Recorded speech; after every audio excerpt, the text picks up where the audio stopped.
우리나라가 일본의 나라를 빼앗긴 1910년에 태어난 오강심 열사는 원래 배달학교의 교사였지만 조선혁명군에 들어가 독립운동가가 되었고 당시 조선혁명군 참모장이었던 김학규 열사와 결혼하여 함께 독립운동을 하였습니다.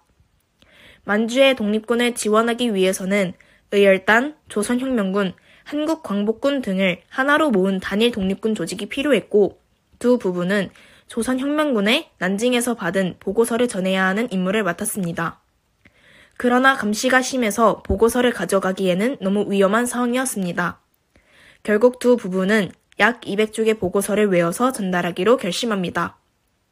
그 후 그들은 단 4일 만에 200쪽의 보고서를 다 외워 무사히 보고서 내용을 조선혁명군에 전달했습니다. 이러한 노력 끝에 단일화된 민족혁명단이 창설될 수 있었습니다.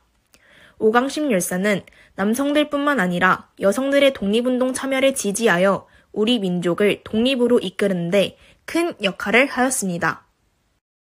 23살, 독립운동을 하겠다고 나간 남편은 돌아오지 않고 피가 묻은 옷만 돌아왔습니다. 이러한 아픔을 겪은 남자연 열사는 독립운동을 결심하고 긴 여정을 떠나게 됩니다.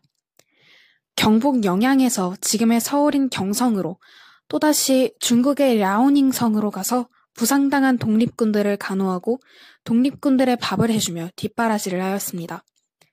또한 독립군의 단결과 나라를 빼앗긴 수모를 잊지 않기 위해 스스로 자신의 손가락 중 2마디를 자릅니다. 마지막으로 자신의 손가락 중 1마디를 더 잘라서 국제연맹조사단에 보낼 조선 독립원을 썼습니다. 굳건한 의지로 독립운동을 계속하던 남자연 열사는 일본 장교 무토 노부유씨 암살 시도 중 체포되었습니다. 남자연 열사는 나는 내 자식의 어머니이기도 하지만 조선의 딸이기도 하다라는 말을 남겼습니다. 이 이후 남자연 열사는 우리나라 독립군들에게 독립군들의 어머니라고 불리게 되었습니다.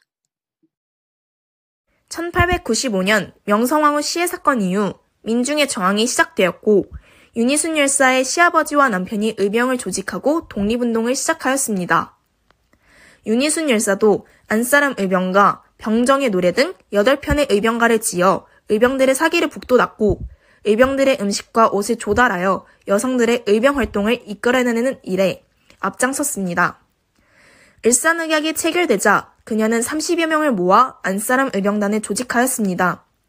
안사람 의병단은 화약 제조, 무기와 군자금 전달, 군사훈련에 참여하는 등 여성들이 하기 힘들다고 생각하는 일들을 해냈습니다. 이 와중에도 그녀들은 남자들이 의병운동으로 집을 비우면 노약자를 보호하고 농사도 지어야 했습니다. 이뿐만 아니라 윤희순 열사는 노학당도 설립하여 폐교될 때까지 약 50여 명의 항일 인재를 양성했습니다. 낮에는 농사, 밤에는 군사훈련을 하며 아들과 함께 조선 독립단 학교를 창설한 윤희순 열사는 아들이 일본군에게 체포되어 고문 끝에 숨을 거두자 곡기를 끊고 결국 76세로 삶을 마감합니다. 그녀는 40년 동안 독립운동가로 살았던 우리나라 최초의 여성의병 지도자였습니다. 지금까지 3분의 여성 독립운동가들을 알아보았습니다. 우리는 보통 독립운동가분들을 떠올릴 때 김구, 윤봉길 의사, 안중근 의사 같이 잘 알려져 있는 분들을 떠오릅니다. 하지만 오늘 알아본 것처럼 우리가 잘 몰랐던 여성 독립운동가분들이 있었기에 우리가 광복을 할 수 있었습니다. 우리는 모든 독립운동가분들의 숭고한 희생과 그분들의 독립을 향한 정신을 잊지 않아야 합니다.